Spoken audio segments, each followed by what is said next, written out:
So I have content until. Well, guess we're doing part 2.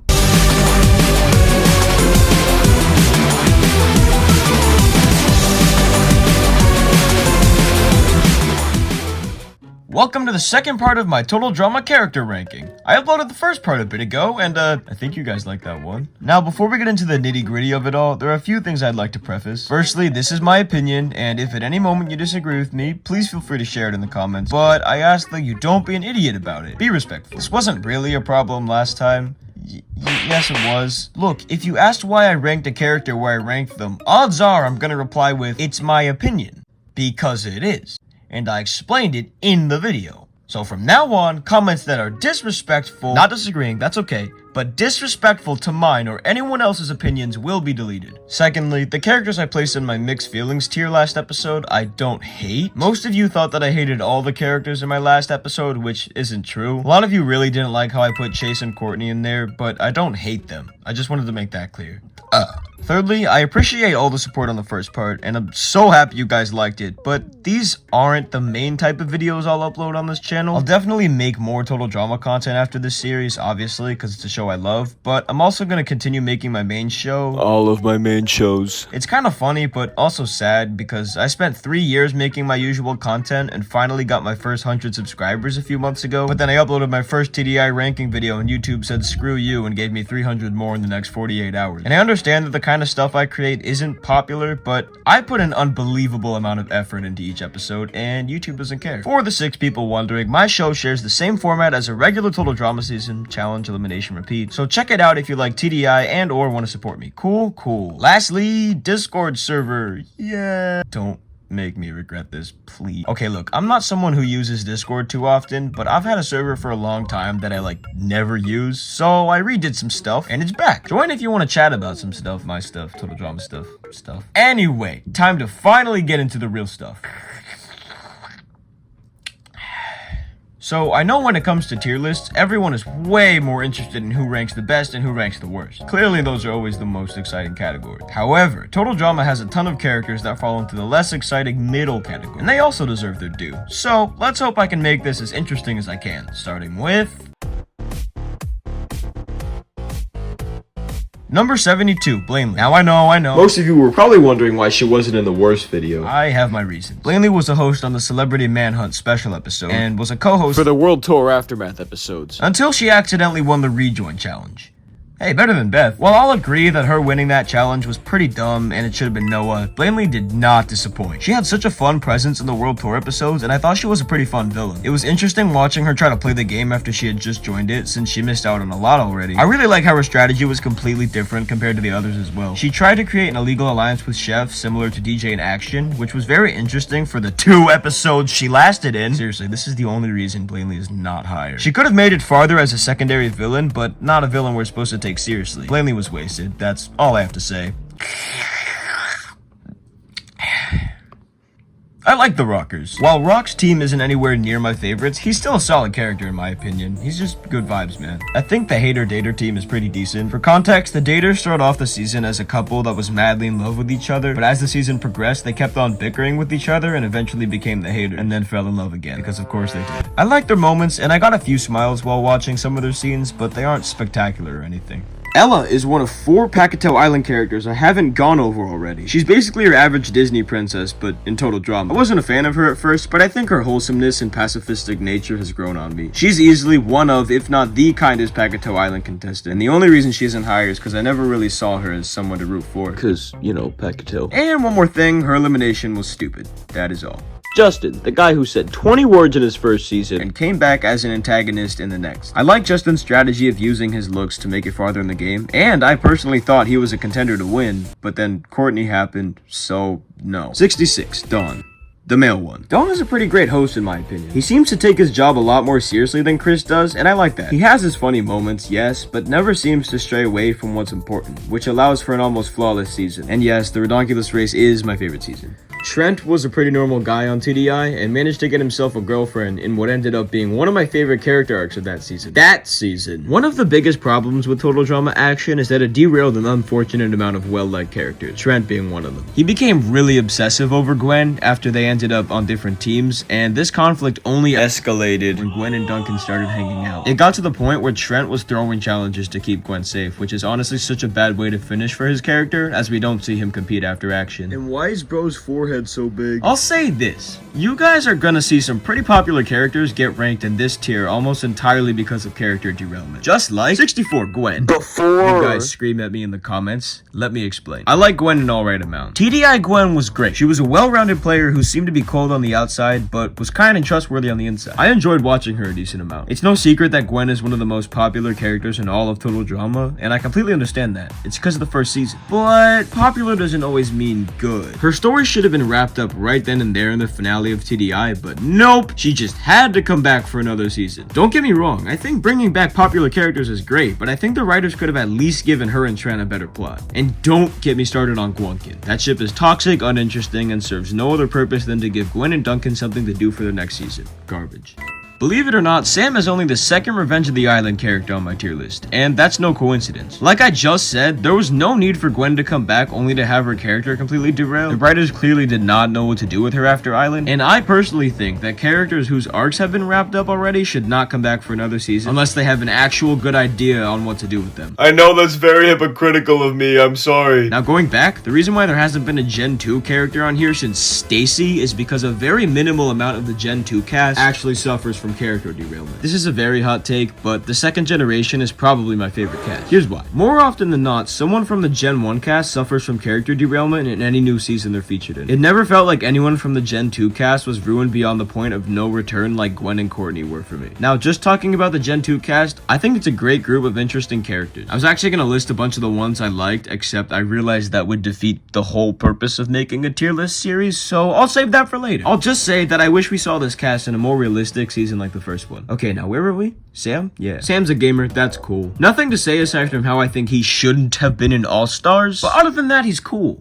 Like I said with Rock, the Rockers team is pretty cool. However, the reason why Spud is above Rock is because I like his delayed reactions to, well, everything. And most of the jokes that come from the Rockers team are from him. Also, he's weirdly wholesome. I'll make it brief. I used to think the fashion bloggers were annoying, but they've grown on me. And they're really funny. Alright, cue the sad music. I honestly feel kind of bad for Sammy, or Sammy. I can't imagine her life at home being easy with her evil twin sister always around her. She joined the show to get away from Amy, which didn't work since they both ended up on the same season anyway. I'm not the only one who feels bad for Sammy, as I found this really good comment that said, "You're forgetting the true worst, Amy. She's just a brat and a jerk to her sister for no reason, and she has no positive qualities. She's just pure awful, and that time when everyone defended her was so unsatisfying. Good she got booted early." And you know what? You're right. Amy has no positive qualities, and Sammy did not deserve what her sister's done to her. But if there's one thing I can give to Pacato Island, it's that their rivalry was handled pretty alright in my opinion. I love Sammy's friendship with Jasmine, who we'll get to, and how she gives her actually good advice on how to stand up to her sister. I especially love the part when Sammy's about to take a bite of a poisonous apple and Jasmine stops her, only for Amy to be later seen eating that same apple and eventually get what was coming to her. Almost the exact same thing as Gwen, being that he was ruined for me. The only difference is being that I find Duncan to be a more interesting character, and that I was slightly less annoyed by Duncan's plot than I was with Gwen's, but I don't know, that's probably just because Duncan does more. Sean is the zombie apocalypse guy on Pacato Island, and he's one of the only good characters in that season. He was able to single-handedly take down an army of robots, which is pretty cool. His relationship with Jasmine was also nice to see. Some people were confused as to why Ripper was placed above Axel. Well, to start off, Axel never made it far enough to actually do important stuff. Fingers crossed for next season, though. I'm not sure how popular this opinion is, but I think Ripper is actually a really funny character. No, not that! I get a good laugh whenever someone says something even remotely intelligent and he calls them a nerd. Well, I'm wondering if counting out loud hurts my chances, cause I'm like breathing out of both ends. Actually, trapped intestinal gas can be reabsorbed by the bloodstream and released as an exhale. Nerd! Nerd! Nerd, nerd, nerd, nerd, nerd, nerd, nerd, nerd, nerd, nerd. Unlike Gwen and Duncan, Cody got better in his second game. I never really liked Cody in Island on my first watch, and I pretty much forgot about him until he appeared in World Tour, and I was like, oh yeah, that guy. I like Cody in World Tour, always have. I still think even though Sierra carried him through a lot of the game, he's still rootable and kind of relatable in a weird way. I don't know. I like DJ. He's a nice guy and also an environmentalist. Overall, he's just a cool and likable guy that everyone gets along with. I think I'd actually be good friends with him. Oh, and side note, I don't like any of his eliminations. He never actually got eliminated by a vote, which shows that the writers can't think of a legitimate reason to eliminate him. This is the case for another character who we'll get to next episode. Now, Millie is a character I've seen mixed opinions on. I love the idea of her being a smart girl who thinks her generation is stupid. Trust me, it is. And I also love the plot with her writing negative things about her fellow contestants in her notebook, which later backfires. Okay, these next few are all Redonkulous race teams. The Adversity Twins are two brothers who have had a rough past, always dealing with, well, adversity. These guys are pretty funny. Unlike the other teams, these guys would pretty much solo everything, with one exception. Their temporary alliance with the sister. I love the 10 minutes that lasted for, I can't lie. I especially love this scene. Form an alliance with the twins. They'll get us to think they're on our side, and then whammo! Dump us when we least expect it. We would never do that! Yeah, we're gentlemen. I should let these clips speak for themselves.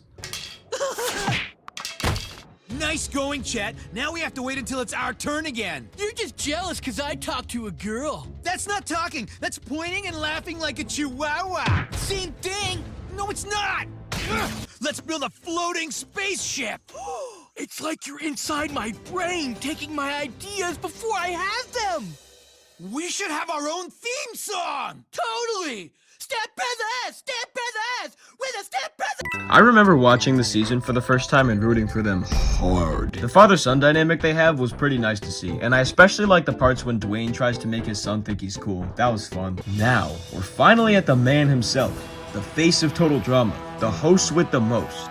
Chris McLean. Sorry, I made that really cringe. Chris is a great host, at least for most of the seasons. Island Chris is pretty chillaxed, and his personality really works with the slower pace of that season. Action Chris is the perfect Chris in my opinion. He's more crazy, yes, but he still has moments that make him feel like a real person. It's a great balance. He wasn't bad in World Tour either. He was just Action Chris, but slightly crazier. Revenge is when it goes downhill. He enjoys watching his contestants get hurt and purposely plants traps like explosives to hurt them. This also applies to All Stars and Pakatoa Island, but it only gets worse and worse. Reboot Chris is pretty good. He actually has good moments with the contestants, but he's still a tad crazy. I think it's an alright balance. And now that I'm talking about 2023 Chris, I'm gonna talk about his new voice. If you don't know what his original voice actor did, I'm not explaining it, but it was horrible. I understand the old voice was iconic and great, but I don't hate Terry McGurn's Chris at all. Sure, the change was jarring at first, but I got used to it by like the second episode. And I think he did a great job at filling such a tough role.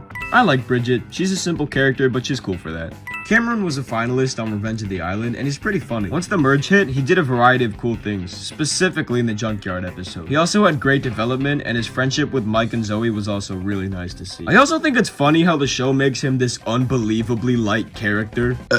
Jo is an antagonist in Revenge of the Island, as she plays a cutthroat and manipulative game. She's easily the strongest player of that season. She came back for All Stars, but didn't make it that far. Had she not been the third boot, I think she would have been the main antagonist, or maybe that's just what I wish happened. She definitely would have been cooler than Mal. Okay, last one in this tier, I promise. Zoe is the second of three characters I'm classifying as an average girl who's good at challenges. She's very kind and somewhat relatable. Her friendship with Cameron and Mike, as I said, was nice to see. Okay, to make things absolutely clear, I really like every character in this tier. That was for the 2 3-year-olds who think I still hate everyone. Priya is the third and final average girl who's good at challenges. She's basically Zoe, but more aggressive. And her friendship with Millie bumps her up a tier. The Goths are one of the funniest teams in the Redonkulous race. I think it's best that I just show you. Bright colors are for people who are trying to make up for the fact that they lead sad, monotonous lives. Yeah.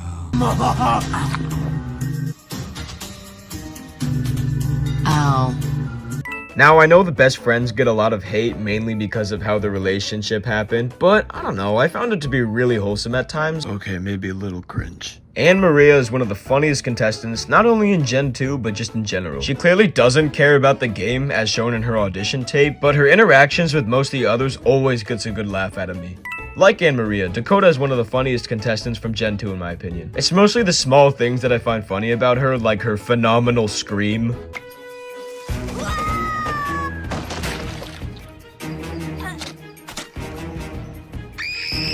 Her relationship with Sam was honestly so wholesome. Dakota doesn't seem to care for him at the beginning, although they become slight friends. She was eliminated in the second episode, but came back as an intern to build on her friendship with Sam. Sam gets eliminated eventually. Dakota rejoins eventually. She becomes a mutant. Then she... Sorry, what? Seriously though. Dakotazoid is the only thing knocking Dakota down a few spots. I think she would have made it to my final ranking video if it weren't for that, and I'm not even kidding. While I think Dakotazoid has her cool moments, I don't like how Total Drama turns teenagers into weird creatures. No, I really don't like how they do that. Seriously, FreshTV, that's twice now. Harold is a funny and awkward stereotypical geek, but what I like about him is how they don't go too far with that stereotype. Harold is a very entertaining martial artist and a sick rapper. I'm only scratching the surface, bro. Harold has so many funny gags throughout his time on the show, and I enjoyed almost all of them. B, or Beverly, is a silent character in Revenge of the Island. He's very intelligent and thinks of incredibly genius ways to win the challenges. He's also really friendly to his teammates, might I add. I think I'd be good friends with him. Had he made it farther into the game, I see him being a finalist. He was only eliminated because of number 32, Scott. Scott was Season 4's main antagonist, and he plays the game really well. As someone who watches Survivor, Scott's strategy of sabotaging his team made somewhat sense to me. He was also responsible for the eliminations of B and Dawn, Both of which still make me sad. Also, everyone, with an exception, was dumbed down to fall for his tricks, which is one of my only complaints with him in that season. The other being that his punishment at the end was extremely cruel. This is not funny. Why are you guys laughing? Scott came back for Season 5, All Stars. The season is, well, garbage, but if there's one good thing we got from it, it's Scott. Unlike literally 90% of the cast, he actually got interesting character development. He's no longer a villain we're supposed to hate. He's an interesting character who becomes actually rootable. He's still a jerk, yes, but a likable one. Oh, and we don't talk about Scotty. That was some weird stuff. Brick is one of the nicest contestants in Revenge, and that really works in contrast with Joe, his rival. Both are athletic, but their personalities are polar opposites. Also, side note, I love the part when everyone salutes him during his exit. That was very wholesome. I think out of everyone in that season, Brick should have won. Sierra's a creepy stalker who made her debut in World Tour. Throughout the season, she made her obsession with Cody extremely obvious, and she did literally everything you can imagine to make Cody feel uncomfortable. Now, while I ranked Courtney low because of her toxic relationship with Duncan, I didn't think the same way with Sierra's creepy relationship with Cody. The reason is that I find Courtney to be extremely annoying to Duncan, and even to everyone else, really. While yes, Sierra's actions would be unacceptable in the real world, I find her to be way less annoying and much more funny. Like, really funny. Chef is awesome. I love the episodes where he hosts instead of Chris in the first season, and I love how in the reboot he became more of a voice of reason than a tough military veteran. Both of these work really well for their respective seasons. Side note, in the reboot, the parts when he goes through the players and gives them reasons why they're eligible to be voted off are some of my favorite parts of that season. It just feels so real. TDI-23 definitely does eliminations the best. Emma is a character I've either seen people hate for being a codependent character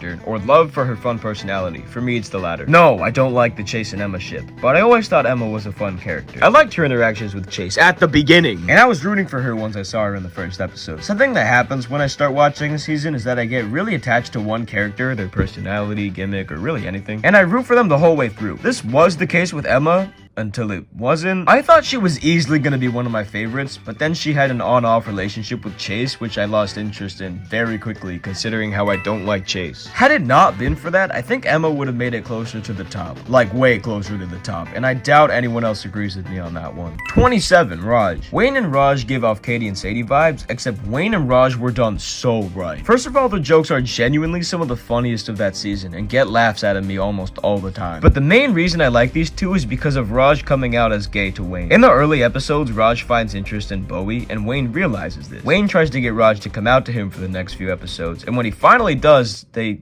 get medevaced. Now, the reason why I ranked Wayne up higher than Raj is because he's such an amazing friend, and I love the confessionals of him being so supportive of him. We also don't see Raj's side to the story as much as we see Wayne's. The world needs more people like Wayne. And with that, ladies and gentlemen, we have officially went through all the Pacatow Island characters. Yay! Never have to mention it again. No, I probably will. Jasmine is one of 4 characters on Pacatow Island that feels like a real relatable person. She's also a great person, helping Sammy with her sibling problem. The world needs more people like Jasmine. Tyler is one of the funniest Gen 1 characters in my opinion. The fact that he's clearly athletic but fails at everything is honestly pretty funny. His relationship with Lindsay was one of my favorites, and I love how he tries everything to get her to remember him in World Tour. That was great. So, do you guys have one of those characters that you like but don't completely have a good reason why? Lightning is that character for me. Lightning is very stupid. No, like incredibly stupid. It's mostly the small aspects that make me like him, like his third person talk and his phenomenal voice. I just love how the show tries to make him seem like this massive threat to be feared at the end, but we all know he's just some big idiot. Great character for sure. Lauren, or Scary Girl, is one of my favorite pre-merge boots of all time. She only lasted 4 episodes, but oh my god was she great. Anytime there's any mention of death, blood, or anything of that nature, she does something like, Capture the skull. Settle down. They're not real.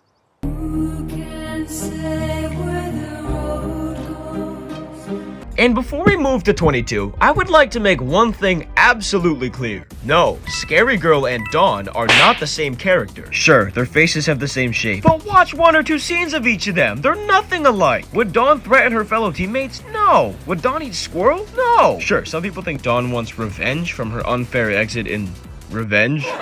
But Dawn is not a vengeful person, and if she was, she'd take it out on Chris, not the contestants.